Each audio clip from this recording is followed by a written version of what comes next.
COVID came and I was left unemployed because the bank just couldn't afford to keep me.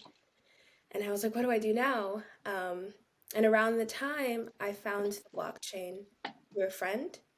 I was actually looking for another job. He wanted me to go back into engineering. And then in conversation, he mentioned the blockchain, and I was like, what's that?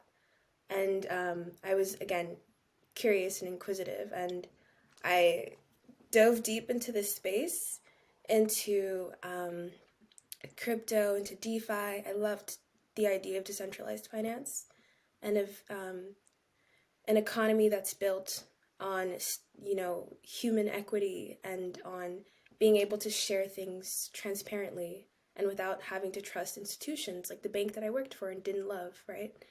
So that was something.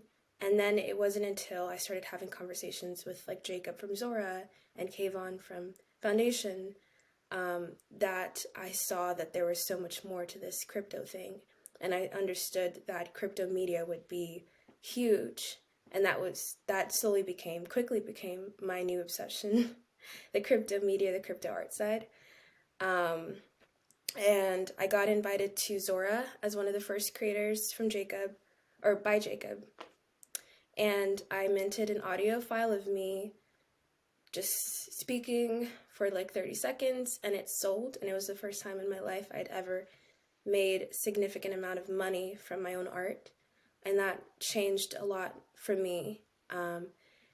At the time I was working at a crypto company, and I had the opportunity this is all going to wrap around to the DAO. It's a long story. It's a long evolution. I was working at a crypto company, and I was working with like musicians who wanted to get into the NFT space, like Mick Jagger from Polydor Records. And I had the opportunity to also work briefly with People Pleaser from Pleaser DAO, and she spoke about how the DAO came together to acquire her piece of work. And that stuck with me, and also this idea in my mind about me wanting to do more NFTs to make more money that way instead of the traditional kind of job I was doing. And one day I was on Twitter, because, crypto Twitter is lit. All of crypto lives on Twitter. And I saw a piece from Latasha, who's a rapper, and I wanted to acquire it. I couldn't afford it. So the memory again of the DAO coming together to get People Pleaser's work flashed across my mind. And I thought, this is what we're going to do. And it was the aim for the first iteration of HerStory DAO was to acquire her story in the form of a poem.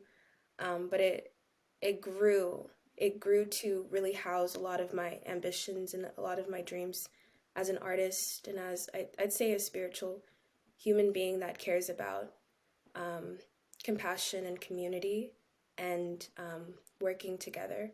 So that's what her story is now. It's a lot larger than what it started, but it's still quite simple in that our values haven't changed.